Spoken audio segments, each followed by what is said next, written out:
Hello guys, नमस्ते दोस्तों। आज हम अकाउंटिंग के ऐसे टर्म के बारे में बात करने वाले हैं जो बहुत ही इंपॉर्टेंट है। यह टर्म किसी भी बिजनेस को एक्स्ट्रा इनकम जनरेट करने में हेल्प करता है। आज हम बात करने वाले हैं गुडविल की।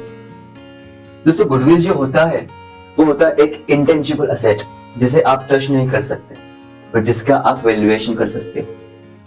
दोस्तों, गुडविल कब आता है प्ले में? जब एक कंपनी दूसरी कंपनी को एक्वायर करे।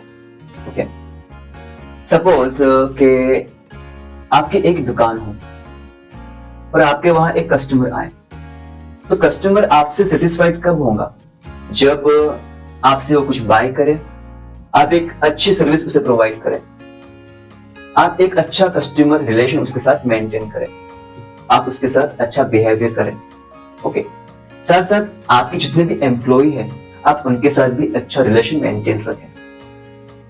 दोस्तों, अगर आप उसे अच्छी गुड्स एंड सर्विसेज देंगे तो अल्टीमेटली वो सेटिस्फाइड होगा।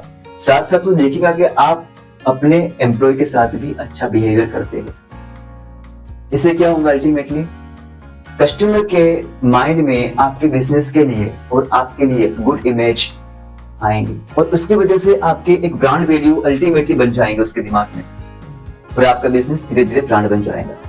उससे क्या होगा कि अल्टीमेटली मोर कस्टमर्स आपके बिजनेस के और अट्रैक्ट होंगे। दोस्तों, इससे आपका कस्टमर बेस बढ़ेगा और आपका सेल्स बढ़ेगा। तो गुडविल इसी तरह से काम करता है। दोस्तों, अगर मैं आपको एक छोटा सा एग्जांपल दूं कि गुडविल कब आता है प्ले में? जब कोई एक कंपनी दूसरी कंपनी के पूरे बिजनेस को एक्वायर करे। एक्वायर करने के बाद जो भी उसकी फेयर मार्केट वैल्यू है उसके असेट्स एंड लायबिलिटीज की, उससे कुछ एक्स्ट्रा पेमेंट करे उसके बिजनेस की, और जो एक्स्ट्रा वैल्यू होती है उसे कहते हैं गुडविल।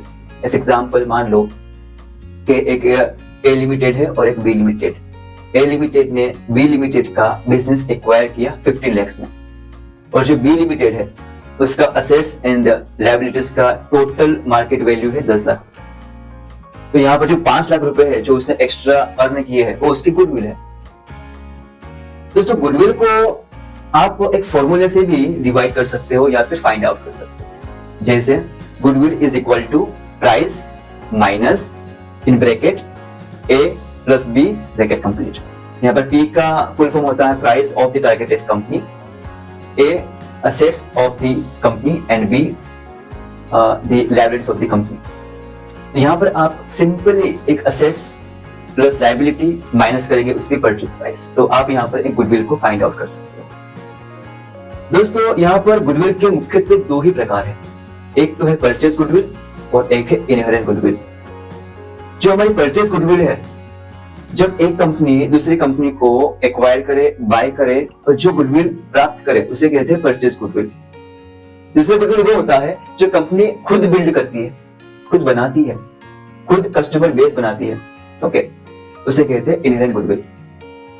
दोस्तों, यहाँ पर जब हमें गुडविल का वैल्यूएशन करना होता है तो गुडविल के वैल्यूएशन करने के लिए हमारे पास यहाँ पर 4 मेथड है। Number 1 average profit method, number 2 super profit method, number 3 capitalisation method and number 4 weightage average profit method. आप इन चारों मेथड से अलग अलग तरीके से गुडविल को फाइंड आउट कर सकते हो। दोस्तों, मैं आपको एक छोटा सा एग्जांपल देता हूं। मान लो कि आपके एरिया में 4 ग्रोसरी स्टोर काम करती है। जो 4 दुकानें आपके एरिया में जो काम करती है उसमें से जो पहली दुकान है ए, वो कमाती है 25 लाख रुपए, दूसरी दुकान बी वो कमाती है 20 लाख रुपए, तीसरी दुकान जो है सी वो कमाती है 15 लाख रुपए, और जो चौथी दुकान है डी वो कमाती है 10 लाख रुपए। यहाँ पर जो डी दुकान है वो अभी अभी मार्केट में आई है और वहां पर वही कस्टमर आते हैं जो नए नए होते हैं या फिर बहुत अर्जेंट में होते हैं या फिर ऐसे कस्टमर्स जो फर्स्ट टाइम बाय करते हो।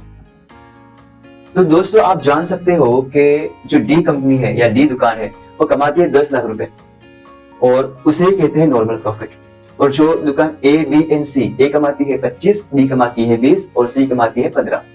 तो ये जो 10 लाख से ऊपर से जितनी भी इनकम है, जैसे ए की इनकम है 10 - 25 = 15 लाख, ये इसकी हो गई एक्स्ट्रा इनकम यानी 15 लाख रुपए, जिसे हम कहते हैं सुपर प्रॉफिट। बी की हो गई 10 - 20, यहाँ पर भी हो गई उसकी 10 लाख रुपए एक्स्ट्रा इनकम, ये भी सुपर प्रॉफिट। और सी की 10 माइनस 15, तो आप देख सकते हो 5 लाख यहाँ पर उसका सुपर प्रॉफिट है। अब यहाँ पर भी जो ए, बी और सी है उसके बीच में डिफरेंस है, और डिफरेंस होगा एग्जैक्टली गुडविल की वजह से। किसी का गुडविल ज्यादा होगा तो उसके पास ज्यादा कस्टमर्स आएंगे, उसका कस्टमर बेस ज्यादा होगा।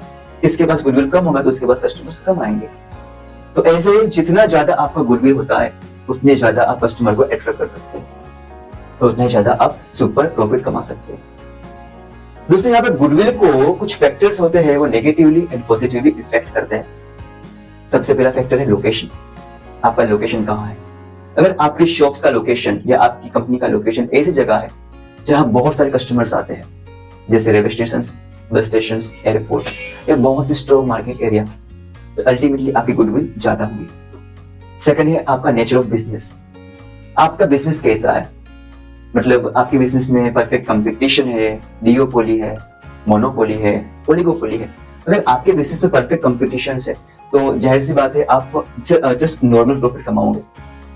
और अगर आपके बिजनेस में अगर डिओपोली है, यानी सिर्फ 2 ही कंपनीज काम करती है, तो अल्टीमेटली आपका प्रॉफिट ज्यादा होगा।